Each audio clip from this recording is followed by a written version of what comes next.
Across the river at Levis, the British have entrenched their cannons.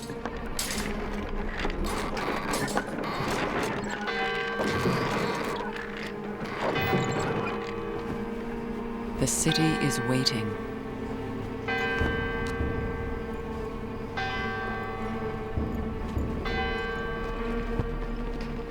It is the night of Thursday, July 12th.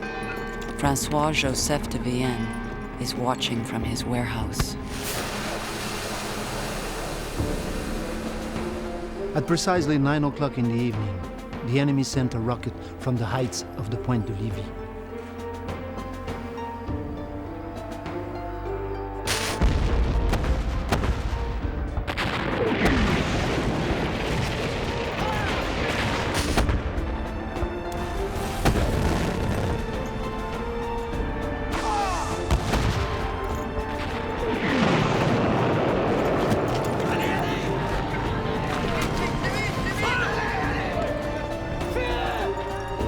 Abbé Jean-Félix Rocher watches from his church, Notre-Dame des Victoires. At noon, a bomb fell on the widow Morin's house, set it on fire, and burned it to the ground, as well as the houses of the widow Chainevert, of Monsieur Cardenat, of Monsieur Dacier, of Madame Boisevert.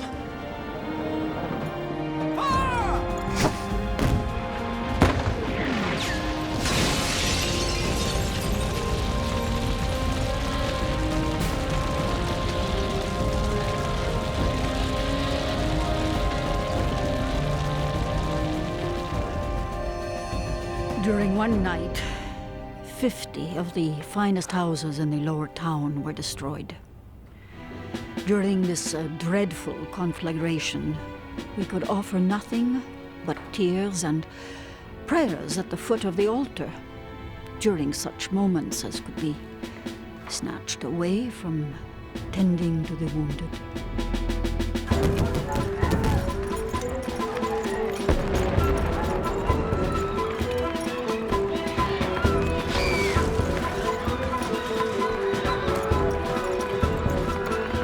Gunfire and bombardment terrorized the whole town. The women and children in great numbers near the citadel were continually in tears, wailing and praying. They huddled together and said the rosary.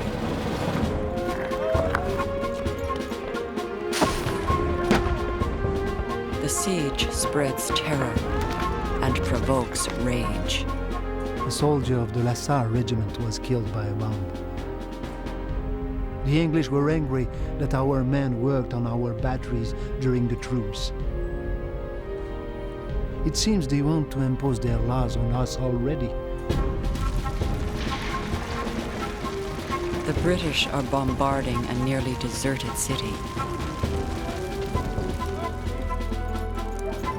But for the few civilians left, there's a greater danger than cannonballs. Famine threatened to reduce us to the last extremity. Upwards of 600 persons from our house and vicinity partaking of our small means of subsistence.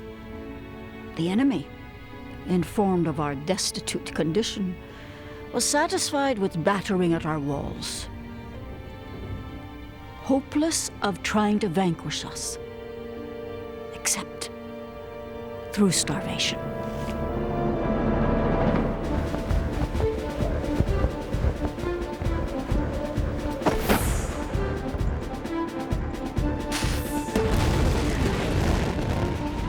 The British siege of Quebec lasts 9 weeks.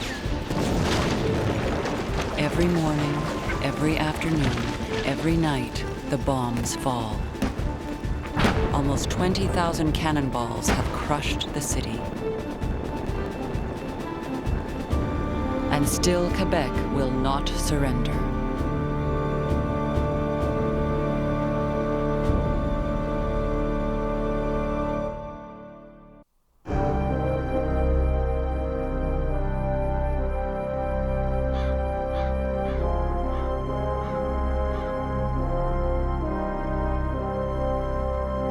On Ile d'Orléans, the British camp is confused and divided.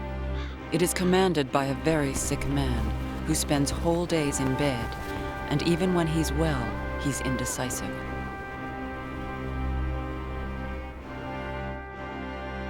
James Wolfe's relationship with his senior officers is poisonous. He ignores their advice, and they dismiss him as a mere career soldier from the middle class. One of his brigadiers is George Townshend, the son of a viscount. Townshend openly mocks his commander, drawing caricatures which he passes around the camp. To his wife, he writes a bitter letter. I never served so disagreeable campaign as this. Our unequal force has reduced our operations to a scene of skirmishing, cruelty, and devastation. General Wolfe's health is but very bad. His generalship, in my poor opinion, is not much better. The summer is half gone, and Wolfe can't decide where to attack. His senior officers believe Wolfe should outflank Quebec and land upriver. But suddenly, and without consulting his brigadiers, Wolfe orders a different invasion, not upriver, but here, at the Beauport shore, where Montcalm's army is securely entrenched.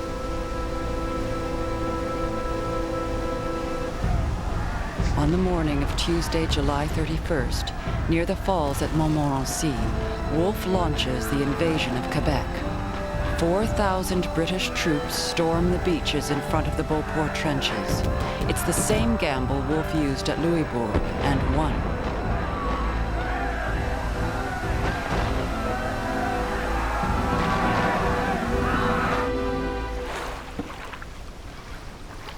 But the French troops and the Canadian militia are ready for them.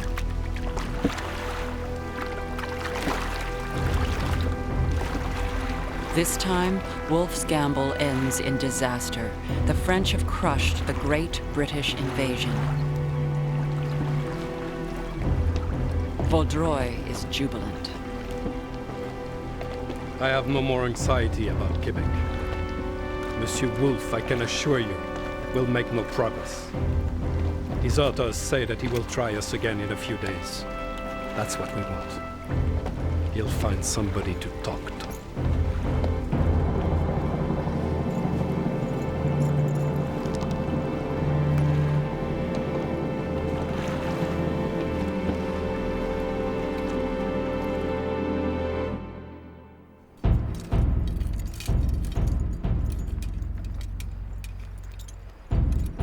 Wolfe is humiliated and desperate.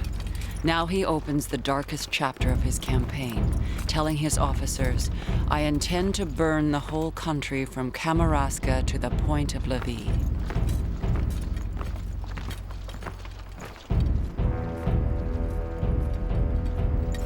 If he can't capture Canada, he will destroy its harvests, its granaries, its food for the winter.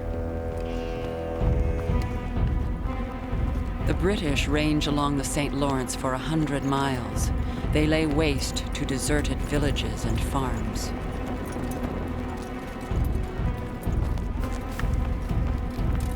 The most zealous are men from the American colonies, bent on revenge for the burning of their own frontier settlements by the French and the Indians. I've learned that on the South Shore, the English, as well as burning the parish of Saint-Antoine, have burned Saint-Nicolas and Sainte-Croix. On the Ile d'Orléans, the houses in the parish of Saint-François, half the homes in Sainte-Famille, and as well those of Baie-Saint-Paul. And Abbé sent 600 men to the lower South Shore to burn the houses and wheat fields. Lieutenant Malcolm Fraser of the 78th Highlanders was marching to Sainte-Anne-de-Beaupré when his detachment was fired on by 200 Canadians and Indians. But he was more disturbed by what his own side did. There were several of the enemy killed or wounded, and a few prisoners taken, all of whom the barbarous Captain Montgomery, who commanded us, ordered to be butchered in a most inhuman and cruel manner. Wolfe is despondent. He knows that failure here means public disgrace in England. He writes a letter to his widowed mother, ending with a startling announcement. I approve entirely of my father's disposition of his affairs, though perhaps it may interfere a little matter with my plan of quitting the service, which I am determined to do the first opportunity.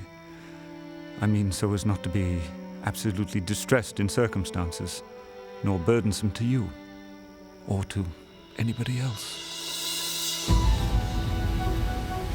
Time has run out. With summer at an end, the Royal Navy must pull out all its ships in 2 weeks. Wolfe writes to the British cabinet. I found myself so ill, and am still so weak, that I begged the general officers to consult together for the public utility. They are all of opinion to draw the enemy from their present situation and bring them to an action.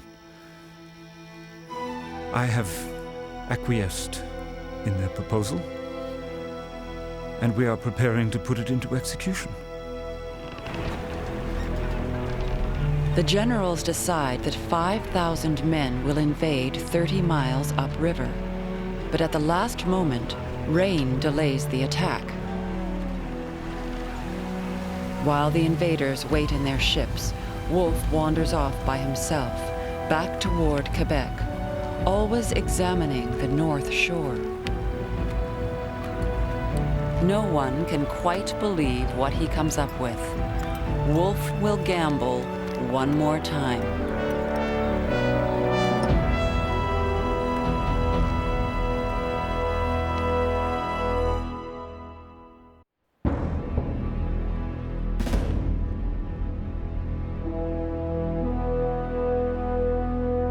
Thursday, September the 13th, 1759. A steep rock face rises 200 feet above the river. The only access to the top, a narrow goat path.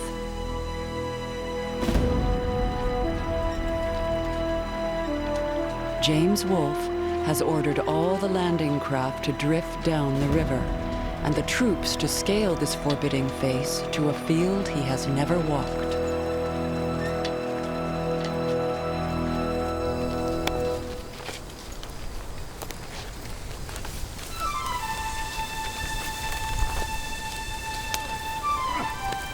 All night, the British Army climbs.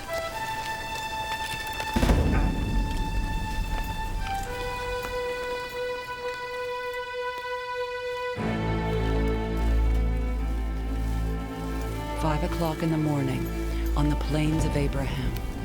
James Wolfe and his commanders survey the field. He has only seen the plains through a telescope 3 days ago. An abandoned farmer's field, uneven, filled with scrub. Wolfe has placed himself between two armies.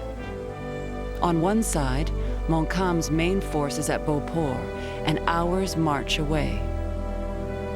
But behind Wolfe, there is another French army, 2,000 men scattered along the St. Lawrence under Bougainville, who can mobilize within a few hours.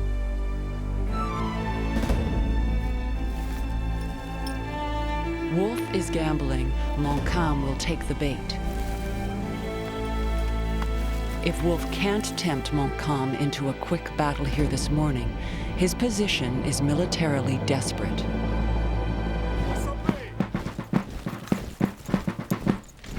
Montcalm quickly mobilizes, but he's uncertain about the British invasion plan. He sends 5,000 men towards the plains of Abraham and leaves the rest of his force to guard the Beauport trenches. The Marquis de Vaudreuil sends a courier to Bougainville.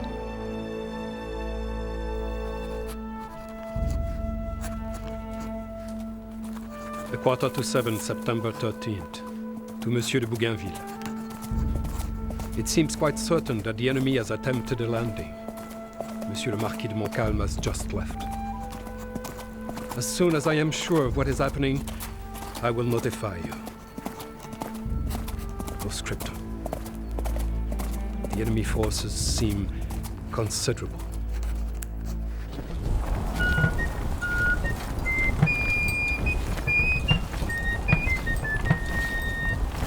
They are more than considerable.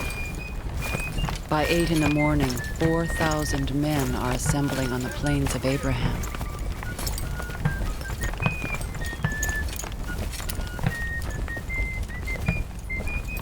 But the British are not alone. In the woods and cornfields around the plains, 400 Canadian militia and Indian snipers have rushed from Quebec to pin the enemy down while Montcalm's troops mobilize. They are the first to engage the invader.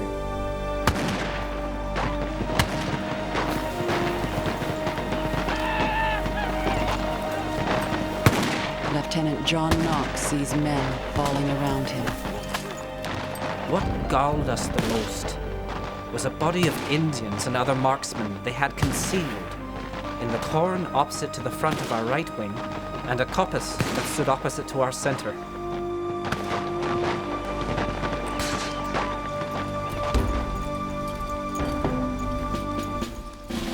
At 8:30, Montcalm's army is approaching the plains of Abraham. But before this day, these men have already traveled thousands of miles with different motives. For the French officers, this is another encounter among many in the imperial wars of Europe. Colonel Etienne Guillaume de Saint-Nazaire, an aristocrat who's fought in Italy, Bavaria, and the Netherlands. This morning, it's Quebec. Captain Jean-Baptiste Duprat, a commoner who rose through the ranks, fought in Italy, Bavaria, and the Rhine.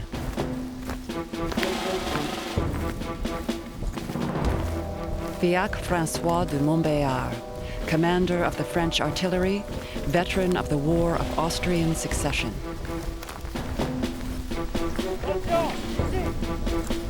The soldiers they're leading are also thousands of miles from home, but they're here because they have little choice. Most are from the cities. They are the landless, the surplus labor of France. Carpenters, apprentice wig makers, cloth cutters. Men like Joseph Douzet, Antoine Moret, Barthélemy Gérard.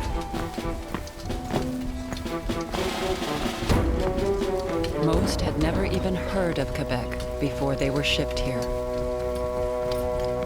Wheeling to the right from column into line! Right wheel! They're not much different from the men waiting for them in the British lines. The 35th Regiment is recruited largely from Ireland.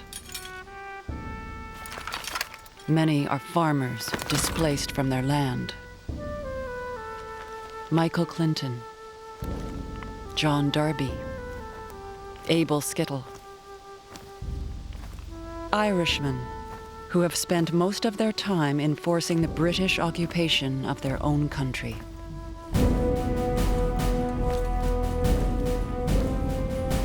The English soldiers here are the jobless apprentices of Britain's clothing factories and shipyards. Others have a different story. The Fraser Highlanders. Their families were evicted from the Scottish Highlands by the British. The young men had no alternative but to join the very army which destroyed their way of life.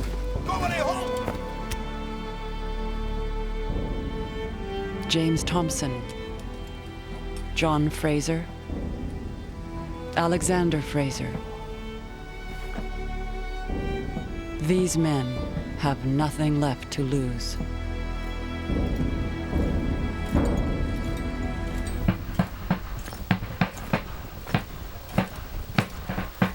Marching in the ranks of Montcalm's regiments, however, are hundreds of men who have everything to lose.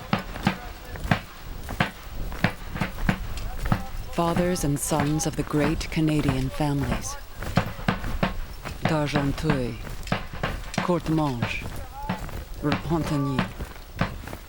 Unlike the French soldiers, the Canadians are defending their homes and their way of life.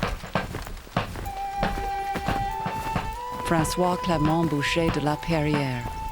At 51, he feels his age. I can no longer see clearly now, he says, though I have glasses on my nose. Not far from him, the next generation of his family, René Aimable Boucher de Boucherville. The Bouchers are defending almost 150 years of family and history.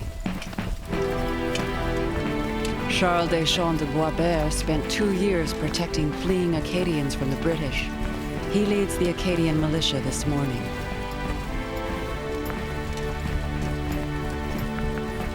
Under him, Joseph Trahan, 18, an Acadian who escaped the deportation. This morning, he's a refugee and a soldier at arms.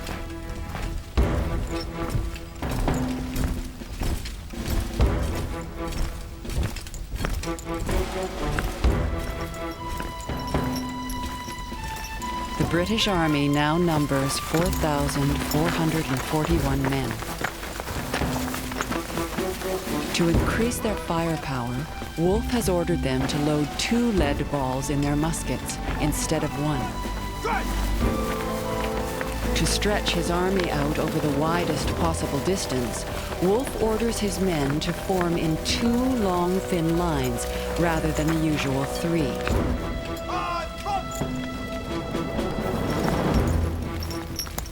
One of the first to arrive is the French artillery commander Montbéliard.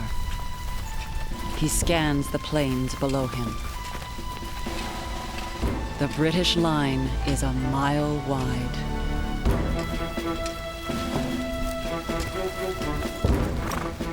When Montcalm arrives, he's still uncertain. The British position seems so reckless. But he doesn't know if this is their full invasion force or if they will attempt a second landing at Beauport. He can attack, or he can wait for Bougainville to arrive with reinforcements. The fate of Quebec and of Canada rests with Montcalm's next decision.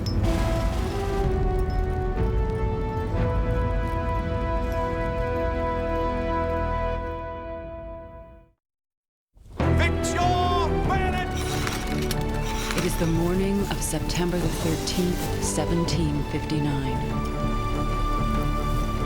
James Wolfe is desperate.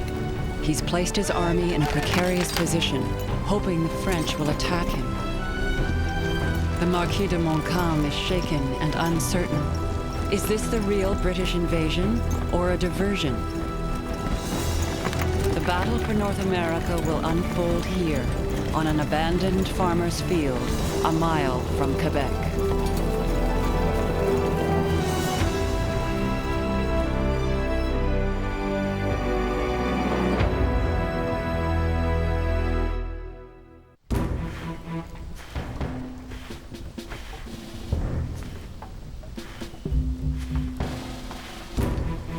It is 9:30.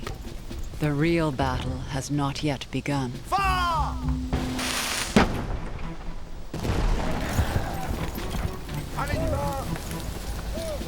For 30 minutes, the British artillery pummels the French line to create disorder while the army is still forming on the hill.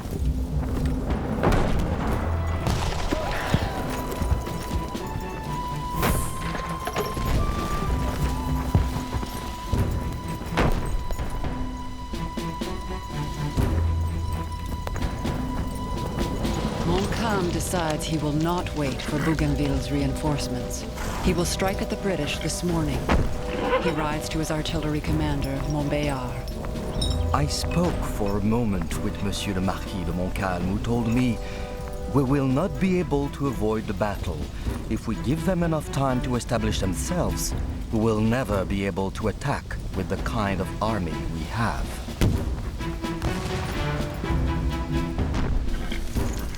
Montcalm orders a general advance. At approximately 10 o'clock, the Battle of the Plains of Abraham begins.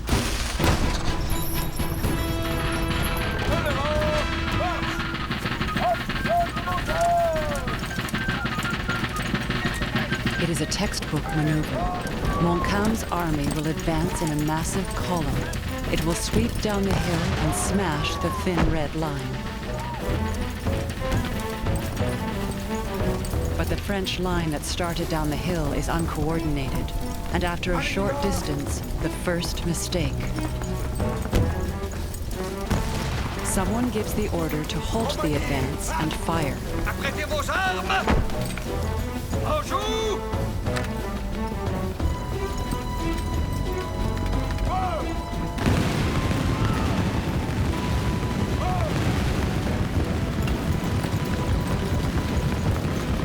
Rechargez vos fusils! The ragged volley is pointless. The British are far out of range. The French resume the advance, their lines more confused and disordered with every step. Wolfe's soldiers wait.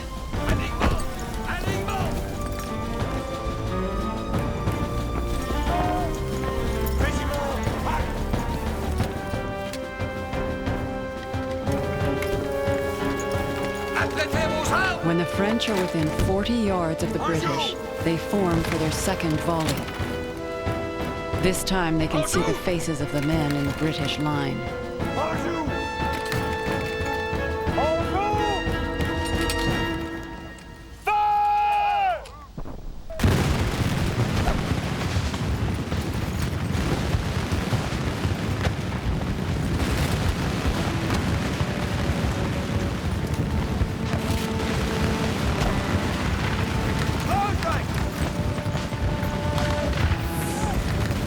French reload, the British take position to fire. Men ready! Finally, in the smoke and confusion, James Wolfe issues the most important military command of his life.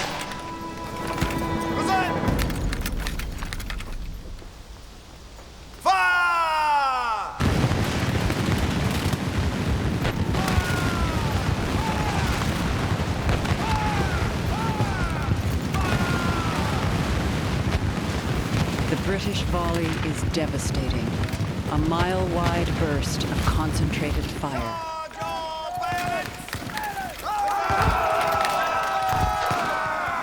The French line is dazed, but stands its ground.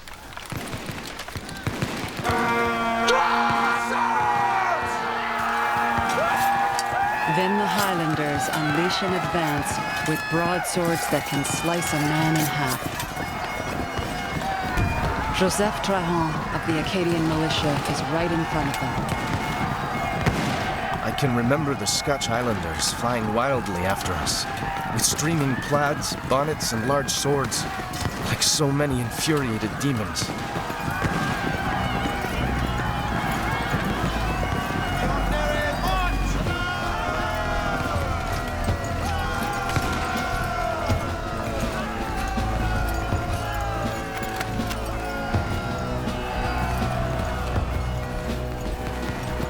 The wall of British bayonets draws closer. Confusion finally crumbles the French line.